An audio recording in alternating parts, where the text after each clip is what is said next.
Good morning students. ನಾವು ಕಳೆದ ಒಂದು ತರಗತಿನಲ್ಲಿ ನಾವು ಉತ್ತರಿ ಹಾಡು ಪದ್ಯದ ಕವಿ ಪರಿಚಯ ಹಾಗೆ ಅದನ್ನು ಯಾವ ರೀತಿಯಾಗಿ ಹಾಡೋದು ಹಾಗೆ ಮೊದಲ 2 ಪದ್ಯ ಭಾಗದ ಒಂದು ಸಾರಾಂಶವನ್ನು ಅಭ್ಯಾಸ ಮಾಡಿದ್ವಿ. ಇವತ್ತಿನ ಒಂದು ತರಗತಿಯಲ್ಲಿ ನಾವು ಉಳಿದಂತಹ ಭಾಗಗಳ ಅಭ್ಯಾಸವನ್ನು ಮಾಡೋಣ. ಮೊದಲ 2 ಒಂದು ಪ್ಯಾರಾಗ್ರಾಫ್ನಲ್ಲಿ ನಮಗೆ ಕೊಡಗಿನ ಒಂದು ಪ್ರಾಕೃತಿಕ ಸೌಂದರ್ಯ ಹಾಗೂ ಕೊಡಗಿನ ಜನರು ಯಾವ ರೀತಿ ಶೌರ್ಯವನ್ನು ಹೊಂದಿದ್ರು, ಅವರು ಎಂತಹ ಒಂದು ಶಕ್ತಿಶಾಲಿಗಳು ಅನ್ನೋದನ್ನು ನಾವು ಅಭ್ಯಾಸ ಮಾಡಿದ್ವಿ, ಹೌದಲ್ವಾ?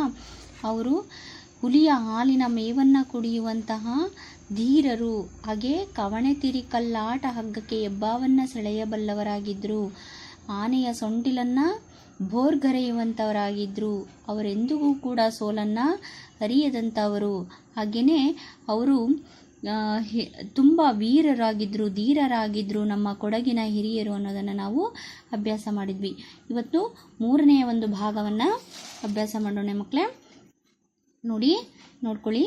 ತಮ್ಮ ನಾಡಿನ ಕೊರಳು ದಾಸ್ಯದ ನೊಗದ ಭಾರಕ್ಕೆ ಬಗ್ಗದೋಲ್, ಹೆಮ್ಮೆ ಹಗೆಗಳ ಹೊಡೆದು ಹಿರಿಯರು ಹಸಿದು ಹಾರುವ ಬಗ್ಗದೋಲ್, ಬೊಮ್ಮಗಿರಿಯಿಂ ಪುಷ್ಪಗಿರಿ ಪರ್ಯಂತ ಬೆಳದಿ ದೇಶವು ಧರ್ಮ ದಾನವ ಕಟ್ಟಳೆ ರೀತಿ ನೀತಿಯ ಕೋಶವು.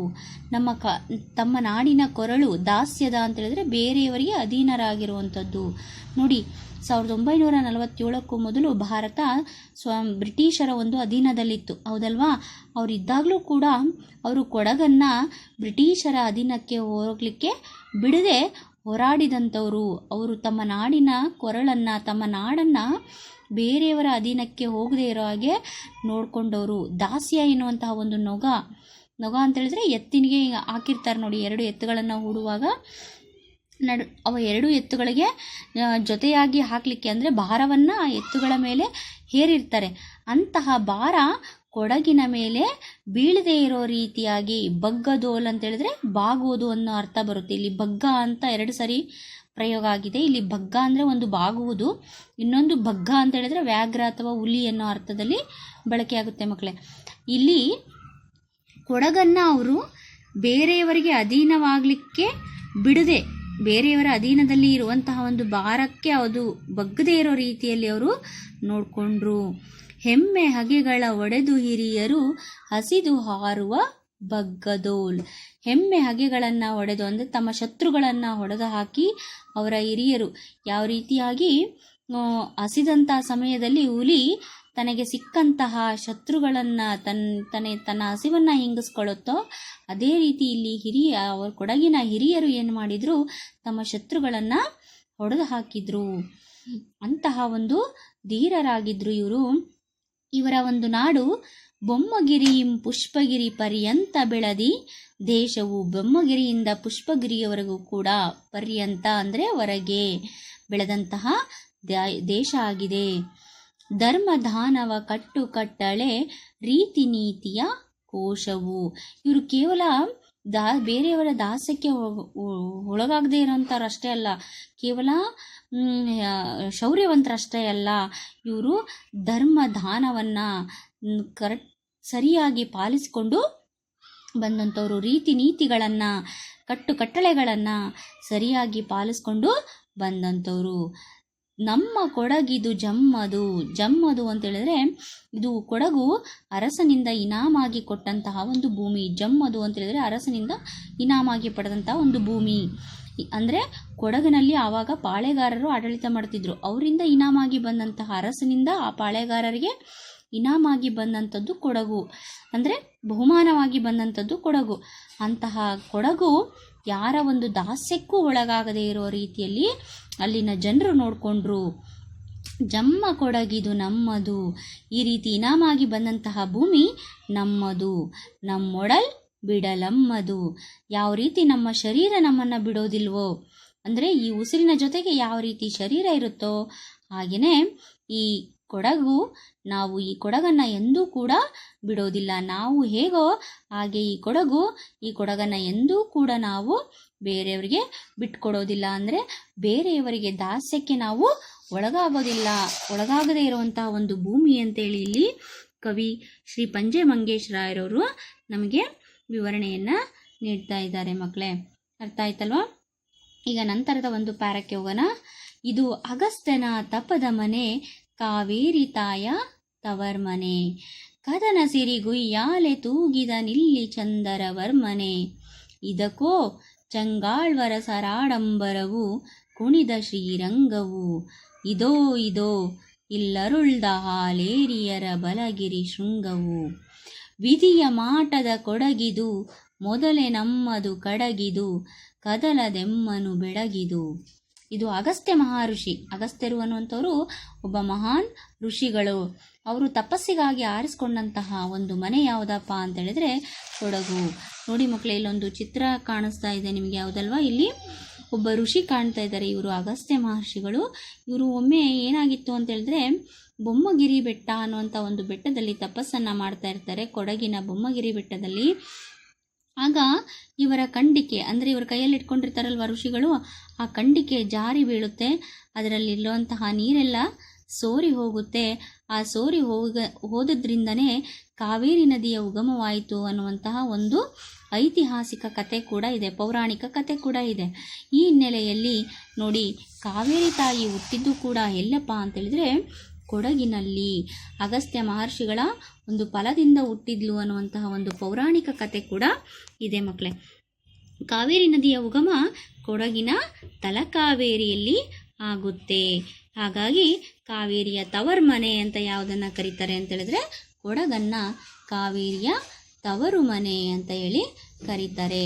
ಎಲ್ಲಿ ಆಗೋದು? ಕಾವೇರಿಯ ಉಗಮ ತಲಕಾವೇರಿಯಲ್ಲಿ ಆಗುತ್ತೆ. ಕದನ ಸಿರಿಗುಯ್ಯಾಲೆ ತೂಗಿದ ನಿಲ್ಲಿ ಚಂದರ ವರ್ಮನೆ. ಕದನ ಅಂತೇಳಿದರೆ ಯುದ್ಧಗಳ ಸಹಸ್ರಾರು ಯುದ್ಧಗಳನ್ನು ಮಾಡಿದನು. ಸಹಸ್ರಾರು ಯುದ್ಧಗಳನ್ನು ಮಾಡಿದಂತಹ ಒಬ್ಬ ಪ್ರಖ್ಯಾತ ರಾಜ ಕೊಡಗನ್ನ ಆಳಿದಾನೆ. ಅವನು ಯಾರಪ್ಪ ಅಂತೇಳಿದ್ರೆ ಚಂದರ ವರ್ಮ ಅನ್ನುವಂಥವನು. ಹಲವಾರು ಕದನಗಳನ್ನು, ಯುದ್ಧಗಳನ್ನು ಮಾಡಿದ್ದಾನೆ. ಇದಕ್ಕೋ ಚಂಗಾಳ್ವರ ಸರಾಡಂಬರವು, ಕುಣಿದ ಶ್ರೀರಂಗವು. ಚೆಂಗಾಳ್ವರಸರು ಚೆಂಗಾಳ್ವರು ಅನ್ನುವಂಥದ್ದು ಒಂದು ಮನೆತನ. ಈ ಮನೆತನ ಕೊಡಗನ್ನ ಆಳ್ವಿಕೆಯನ್ನು ಮಾಡಿದೆ. ಇಲ್ಲಿ ಕೊಡಗಿನಲ್ಲಿ ಆಡಂಬರದಿಂದ, ಶ್ರೀಮಂತಿಕೆಯಿಂದ ಆಡಳಿತವನ್ನು ಮಾಡಿದಂತಹ ಒಂದು ರಾಜಮನೆತನ ಅಂತ ಹೇಳಿದರೆ ಚೆಂಗಾಳ್ವರು ಅನ್ನುವಂಥ ಒಂದು ರಾಜಮನೆತನ. ಇಲ್ಲಿ ಆಡಂಬರವು, ಕುಣಿದ ಶ್ರೀರಂಗವು. ಇದೋ ಇದೋ ಇಲ್ಲರುಳ್ದ ಹಾಲೇರಿಯರ ಬಲಗಿರಿ ಶೃಂಗವು.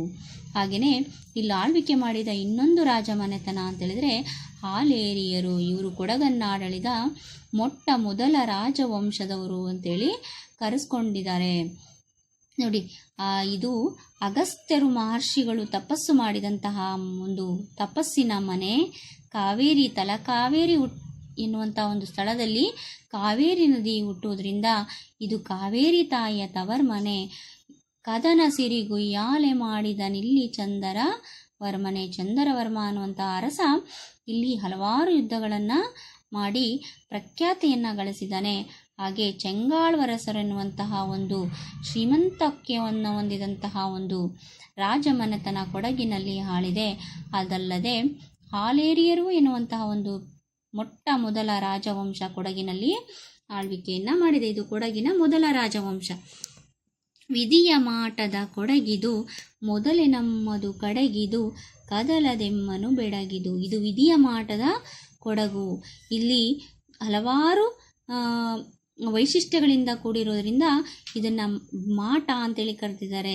ಹಲವಾರು ವೈಶಿಷ್ಟ್ಯಗಳಿಂದ ಕೂಡಿರೋದ್ರಿಂದ ವಿಧಿಯ ಮಾಟದ ಕೊಡಗಿದು. ಅಂದರೆ ವಿಧಿ ಯಾವ ರೀತಿ ನಡೆಸುತ್ತೋ ಆ ರೀತಿ ಇಲ್ಲಿ ಕೊಡಗು ನಡ್ಕೊಂಡು ಬಂದಿದೆ. ಇದು ಮೊದಲು ನಮ್ಮದೇ, ಕಡೆಗೂ ನಮ್ಮದೇ. ಇದನ್ನು ಯಾರಿಗೂ ಕೂಡ ನಮ್ಮಿಂದ ಬಿಟ್ಕೊಡೋದಿಲ್ಲ. ಕದಲದೆಮ್ಮನು ಬೆಡಗಿದು.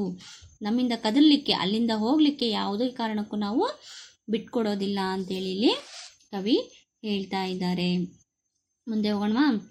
ಒಮ್ಮತವು ಒಗ್ಗಟ್ಟು ಒಂದೇ ಮನವು ಎಲ್ಲಿದೆ ಹೇಳಿರಿ, ಸುಮ್ಮನಿತ್ತರೋ ದಟ್ಟಿ ಕುಪ್ಪಸ ಹಾಡು ಹುತ್ತರಿಗೇಳಿರಿ.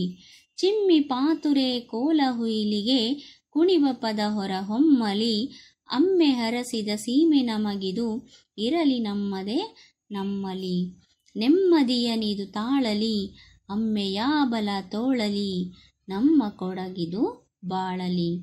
ಒಮ್ಮತವು ಅಂತ ಹೇಳಿದ್ರೆ ಒಂದೇ ಮಾತು, ಅಲ್ಲಿರುವಂತಹ ಎಲ್ಲರಲ್ಲೂ ಕೂಡ ಒಂದೇ ಮನಸ್ಸು, ಎಲ್ಲರ ಯೋಚನೆಗಳು, ಆಲೋಚನೆಗಳು, ಮಾತು, ನಡೆ, ನುಡಿ ಎಲ್ಲದರಲ್ಲೂ ಕೂಡ ಏನಿದೆ, ಒಂದೇ ರೀತಿ ಇದೆ ಅಂತ ಒಮ್ಮತ, ಒಗ್ಗಟ್ಟು, ಎಲ್ಲರೂ ಕೂಡ ಒಂದೇ ಎನ್ನುವಂತಹ ಭಾವನೆ, ಒಂದೇ ಮನಸ್ಸು ಎಲ್ಲಿದೆ ಹೇಳಿರಿ? ಎಲ್ಲಿದೆ? ಕೊಡಗಿನಲ್ಲಿ ಇದೆ. ಸುಮ್ಮನಿತ್ತರೋ ದಟ್ಟಿ ಕುಪ್ಪಸ ಹಾಡು ಹುತ್ತರಿಗೇಳಿರಿ. ಅಲ್ಲೆಲ್ಲರೂ ಕೂಡ ದಟ್ಟಿ ಕುಪ್ಪಸ ಅಂತ ಹೇಳಿದ್ರೆ ಸೊಂಟಕ್ಕೆ ಕಟ್ಟಿರುವಂತಹ ವಸ್ತ್ರ, ಎಲ್ಲರೂ ಕೂಡ ಈ ಸೊಂಟಕ್ಕೆ ಕಟ್ಟಿರುವ ವಸ್ತ್ರವನ್ನು ಹಾಕ್ಕೊಳ್ತಾರಲ್ಲಿ. ಕೊಡಗಿನ ಒಂದು ಬಟ್ಟೆಯ ವೈಶಿಷ್ಟ್ಯವನ್ನು ನೀವು ನೋಡಿರ್ಬೋದು. ಹಾಡು ಹುತ್ತರಿ ಗೇಳಿರಿ, ಅಲ್ಲಿಯ ಹಾಡು ಅಂತ ಹೇಳಿದರೆ ಯಾವುದು? ಹುತ್ತರಿ. ಚಿಮ್ಮಿ ಪಾತುರೆ ಕೋಲ ಹುಯಿಲಿಗೆ, ಅಂದರೆ ಕೋಲಾಟವನ್ನು ಹಾಡ್ತಾರಲ್ವಾ, ಆ ಕೋಲುಗಳ ಹೊಡೆತಕ್ಕೆ ಕುಣಿವ ಪದ ಹೊರ ಹೊಮ್ಮಲಿ. ಅಲ್ಲಿ ಕೋಲ್ ಹಾಕುವ ಒಂದು ವೈಶಿಷ್ಟ್ಯಕ್ಕೆ ಹೊಸ ಹೊಸ ಹಾಡುಗಳು ಏನಾಗ್ತವೆ? ಹೊರ ಹೊಮ್ಮುತ್ತೆ.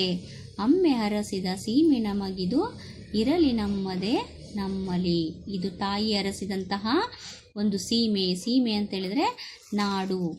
ಇರಲಿ ನಮ್ಮದೇ ನಮ್ಮಲಿ, ಇದು ನಮ್ಮನ್ನು ಬಿಟ್ಟು ಎಲ್ಲೂ ಹೋಗೋದಿಲ್ಲ, ಇದು ನಮ್ಮ ಬಳಿಯೇ ಇರುತ್ತೆ. ನೆಮ್ಮದಿಯನಿದು ತಾಳಲಿ ಅಮ್ಮೆಯ ಬಲ ತೋಳಲಿ, ಇದು ನೆಮ್ಮದಿಯಿಂದ ಬಾಳಲಿ. ಅಮ್ಮೆ ಅಂತ ಹೇಳಿದ್ರೆ ತಾಯಿಯ ಒಂದು ಬಲ, ತಾಯಿಯ ಒಂದು ಆಶೀರ್ವಾದ ನಮ್ಮ ಮೇಲೆ ಇರಲಿ. ಅಮ್ಮೆ ಅಂತ ಹೇಳಿದ್ರೆ ತಾಯಿಯ ಒಂದು ಆಶೀರ್ವಾದ, ತಾಯಿಯ ಒಂದು ಬಲ, ಶಕ್ತಿ ನಮ್ಮ ಜೊತೆಗೆ ಇರಲಿ. ನಮ್ಮ ಕೊಡಗಿದು ಬಾಳಲಿ, ನಮ್ಮ ಕೊಡಗಿದು ಬಾಳಲಿ. ಅರ್ಥ ಆಯ್ತಲ್ವ ಮಕ್ಕಳ? ಏನಾದರೂ ಡೌಟ್ಸ್ ಇದೆಯಾ ನಿಮಗೆ? ಓಕೆ, ಧನ್ಯವಾದಗಳು.